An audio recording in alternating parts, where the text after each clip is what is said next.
How to outstay your welcome. My second spot of rehab at my mum's address was ended prematurely for causing too much stress. First, I moved in Jenna, which didn't make my parents glad. Then we got caught shagging when walked in on by my dad.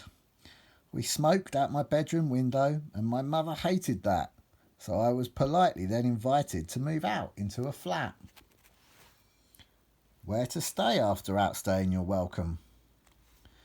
The flat that I moved into was in Athelstan Road, Beirut. A road where stabbings have occurred and out windows people shoot. There's Afghans, there's Albanians, there's Polish and there's Russian. You've got no chance understanding what they're saying in discussion. There's glue sniffers and there's junkies that will beg you for a tenner.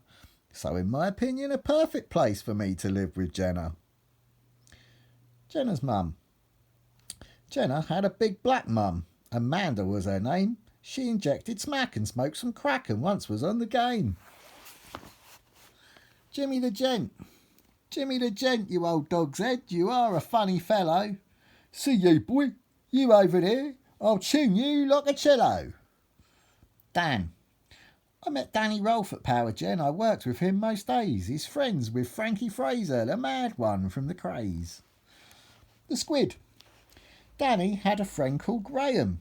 We called him the Squid because Graham caught his missus cheating, and this is what he did. He got 2 little canisters of red hot pepper dye, snuck up on the geezer and squirted this stuff in his eye, causing him to lose his sight and fall upon the ground. Graham had enjoyed this act, so he said for £50 he'd squirt anyone we wanted, no matter where they hid. If Graham was a superhero, he'd be called the Squid. Skinny Ange. I met Skinny Ange at Power Gen. She was worryingly thin, but I figured she'd have a skinny cunt I could stick my willy in.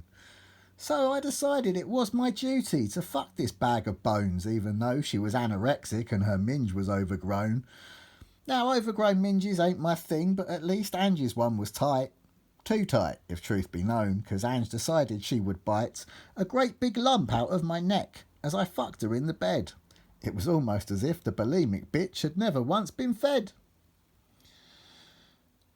Tetley.